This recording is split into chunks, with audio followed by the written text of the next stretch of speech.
Welcome to ChristAssembly.com. My name is Herbert Allen. Today we'll do an expository Bible study from the First Steps in Christ series, Step 7, the Trinity. I make no claim to understand all of the Trinity, but we can look at some Bible verses to understand the Trinity better. We'll gain more insight, not from what we think or what we speculate or what somebody said. We'll go right to what God said and what God revealed in the Bible. So let's go read the Bible verses together. If you would, open your Bibles and join me. While you're doing that, I want to draw your attention to First Steps in Christ, Step 7, as a PDF. You can print this out, use it for a Bible study, the basis of a message, a handout for a variety of purposes. We're going to work our way through this looking at just a few key verses. Step 7, Father, Son, Holy Spirit. Throughout the Bible, God revealed himself as one God, a compound unity. Yet God eternally exists in three divine persons. Let me make sure we really got that. Three persons, one God. What are the three persons? Father, Son, Holy Spirit. The Father is God, the Son is God, the Holy Spirit is God. We use the term Trinity to refer to the Father, God the Son, and God the Holy Spirit. From the earliest pages of Scripture, the Father, Son, and Holy Spirit worked together. They were involved in creation, salvation, sanctification, and glorification. None of them works outside the single will of God, which always works to the glory of God. They do not fight among themselves and never act in conflict with each other. They are totally unified, and they are always unified. The baptism of Jesus. I use this illustration probably more than any other to get across the idea of how we can have three persons in one God. After being baptized, Jesus came up immediately from the water, and behold, the heavens were opened, and he saw the Spirit of God descending as a dove and lighting upon him. And behold, a voice out of the heavens said, "This is my beloved Son, in whom I am well pleased." So let's set the stage here. Jesus is being baptized on earth in the Jordan River. He has flesh and he is dwelling among men. He's on earth in the river. The heavens opened. The Holy Spirit, like a dove, comes down and lands on him. That would be the second person of the Trinity, the Holy Spirit coming down like a dove, started up in heaven, came down to earth, landed on Jesus. Third person. And behold, a voice out of the heavens said, "This is my beloved Son, in whom I am well pleased." We're not rocket scientists, but we can figure out that when that voice says, "This is my beloved Son," that's the Father. So the Father is saying about his Son, "Yep, he's on earth, and that's my Son down there, and I'm well pleased in him," but the voice came from heaven. Let me tell you why this illustration is so good for so many reasons. It's directly from the Bible. But Jesus and the Holy Spirit and the Father are there at the same time. There's a heresy we'll look at briefly called modalism that says God manifests himself one day as the Son, he manifests himself the next day as the Father, or he manifests himself the third day as the Holy Spirit, but never all three at once. But that's completely wrong, because we have God in three persons right there at the baptism, and they're all there at the same time.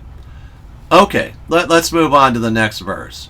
God is spirit, and those who worship him must worship in spirit and in truth. You might remember that Jesus is talking to the woman at the well of Sychar, and he tells her, Jesus says that God is spirit. Jesus taught that God is spirit. That means you cannot see God with human eyes because he is invisible. The Father, Son, and Holy Spirit were not created but always existed together. Jesus took human flesh through the miracle of the Holy Spirit coming upon the Virgin Mary and dwelt among men. He remained fully God and also became fully man. Therefore, you can refer to Jesus as the God-man. While on earth, the Holy Spirit and the Father lived in him, and all the fullness of deity dwelt in Christ. Our human spirits bear image of the invisible God, just as Christ is the image of God. God is alive. For just as the Father has life in himself, even so he gave to the Son also to have life in himself. God the Father, God the Son, and God the Holy Spirit have eternal lives in themselves. They have eternal existence from eternity past and continue through eternity future. God created the heavens and the earth, and every member of the Trinity participated in creation. Jesus Christ is the same yesterday, today, and forever. He is the Alpha and Omega, the first and the last. I'm going to drop down to the next verse. 3 divine persons, one God. Another great verse on this is in the Gospels in Matthew 22. He said to them, "Then how does David in the Spirit call him Lord, saying, 'The Lord said to my Lord, sit at my right hand until I put your enemies beneath your feet?'" Jesus is looking at his opponents and saying, come on, answer my question. How can David call him both Lord, and Jesus said that Messiah is also the son of David? How can both of those things be true? I often preach a Christmas message and just use Christmas to answer that question. That God was eternal God, that would be Jesus is eternal God, and he was Lord of David, and David knew him as Lord God. But remember that even though Jesus was eternal God and the God of David, Jesus took flesh and dwelt among men and became the child of David through the physical birth process. Okay, that's the answer. How can he be both? Well, he can be both because Jesus is eternal God, the Lord of David. He's also man. He took flesh and dwelt among men through the Virgin Mary. Let's go to the Trinitarian triangle. I didn't make this up, but it's a good illustration. If you go on here and you see the Father, Son, Holy Spirit on the edges, but the Father is not the Son and the Son is not the Holy Spirit, and the Holy Spirit's not the Father. They are distinct persons. And yet, on the inside of the triangle, the Father is God, the Son is God, and the Holy Spirit is God. So don't get confused. The Father never died on the cross. Never. Didn't happen. That's called patripassionism in the early church. But the Father never died on the cross. The Holy Spirit did not shed his blood for us. That would be Jesus. Jesus is not the Holy Spirit. He's not the Father. But Jesus is God, the Father is God, and the Holy Spirit is God. 3 persons, one God. Okay, think we got it. And we got verses on all of that, and they're all important verses, but for the sake of time, we're just hitting the highlights. God is love. Beloved, let us love one another, for love is from God, and everyone who loves is born of God and knows God. The one who does not love does not know God, for God is love. God is love. He used a special word for love here, agape. Agape love describes the love that's perfect, and God can give you that. It's God's love. There are other uses of the word in the New Testament. It doesn't always mean God's love, but when God uses the term love, he uses that in a whole different way so that only the people who know God and have been born of God can love you with God's agape love. That agape love is not like anything else. If your mom was not a believer, she never loved you with the full blast of God's love. If your dad was never a believer, he was not born of God, he did not know God, and therefore he did not love you with God's love.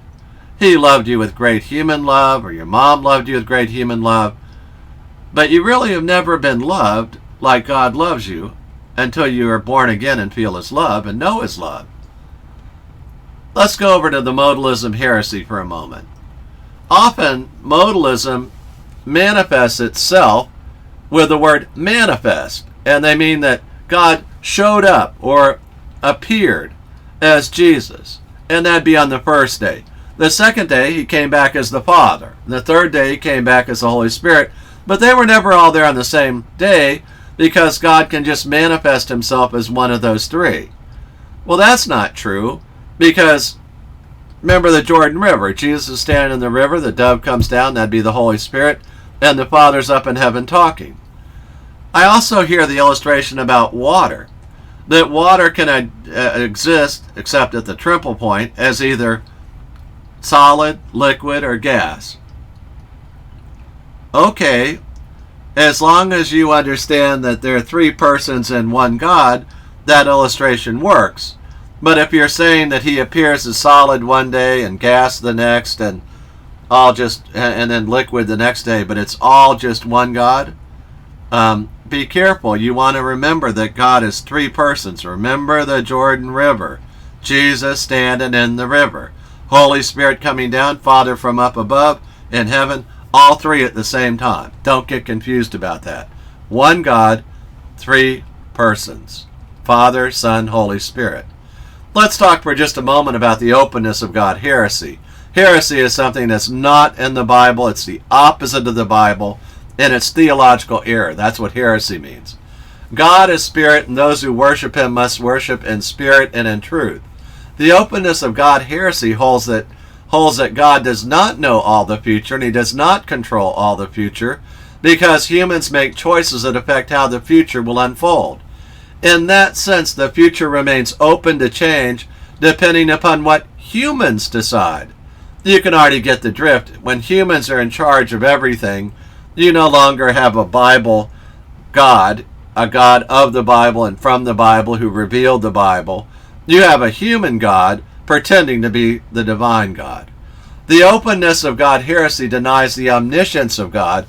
Omniscience means that he knows everything, past, present, and future.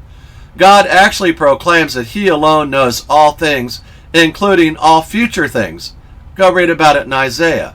The openness of God also denies the immutability of God, which means he'll never change. Go read James and Hebrews on that. The openness of God heresy denies the omnipotence of God. Antichrists teach the openness of God when they suggest that God does not know all things in advance. In fact, God controls all things according to his divine will. That's what he said, so take it up with him. The attributes of God. Well, what's God like? What are his qualities and characteristics? For since the creation of the world, his invisible attributes, his eternal power and divine nature, have been clearly seen, being understood through what has been made, so they are without excuse. Romans 1. God goes through Romans 1 and explains why the world is like it is. That the people should have looked up and seen the creation and go, wow, I see the invisible attributes of God. In other words, I can see his divine power, his eternal power, divine nature. I can understand those things by looking at the creation. And you know what? People looked, they saw, and they could care less. They rejected God, they sinned, and they died. Okay, let's go to the next verse. Omniscience. We will know by this that we are of the truth, and will assure our hearts before him in whatever our heart condemns us, for God is greater than our heart and knows all things. You ever feel bashful about going in front of the throne of God, figuratively, and praying because you know that you've really blown it, or you've blown it for a long time and you're reluctant to give up your old bad ways and get back with Jesus? You feel some tugging? Get over it. God says he knows everything about you, and he still loves you. You know, when I used to work on a car, I'd get my hands all black, and my dad would walk by and tell me, supper's in 10 minutes, go wash your hands and come to the dinner table, ready to eat. He never once looked at me and said, you know, you got dirty hands and you're no longer a part of my family. What he told me was, go wash up your hands. God knows everything about me. He knows every speck of dirt on me. And he still loves me. Remember, while we were yet sinners, Christ died for us. That when we walk in the light with Jesus, we have fellowship with God, and the blood of Jesus cleanses us from all sin. It isn't the lack of sin in our lives that makes a difference. It's the grace of God covering our sin that makes all the difference. Is that a license to sin? Oh no, don't ever let that happen. Go read Romans 6:1 and following. Omnipresence, back on track. God is spirit, and those who worship him must worship in spirit and truth. That as a spirit, God means that he's everywhere. Go read Psalm 131:9. There is nowhere to hide from God. God is always there. Whether you go to heaven, Sheol, anywhere else, he's always there. God permeates the universe and beyond. King David always knew that God was with him. Jesus promised that he would always be with us and that he would never leave us or forsake us. God himself is never far off, and man cannot hide from the presence of God. God fills the heavens and the earth. Omnipotence, the power of God. In looking at them, Jesus said to them, with people this is impossible, but with God all things are possible. The rich young ruler wanted to know what he could do to inherit eternal life, and Jesus told him, that's pretty simple. Just sell all that you've got and go and follow me. And the ruler left sad, unhappy, because he had a lot of stuff. Well, when you go back and think about this omnipotence, that you're never going to buy your way into heaven. You're never going to be good enough to get into heaven. You're never going to be able to do enough things to erase your sin. See, with men, you can't get into heaven on your own. It has to be a gift from God. And happily, he offers us that gift today, right now. If you've never been born again, go down to the bottom of the page, any page at christassembly.com, and go read up on eternal life. Let's go on to the next verse. Immutability. Immutability means never change. For I, the Lord, do not change. Therefore you, O sons of Jacob, are not consumed. Immutability means that God does not change. God never lies, never repents of evil, never fails to do what he promised to do. God never changes, never varies, never has a shifting shadow, but always gives perfect gifts. When God called you to salvation, he never withdraws his gifts or revokes his calling. Your calling. Well, let's sort of summarize where we've been. Remember, the baptism says, 3 persons, 1 God, Jesus in the river, Holy Spirit coming from heaven, landing on Jesus, and the Father still in heaven, still talking. 3 persons, all there at the same time, all God, all share the same attributes.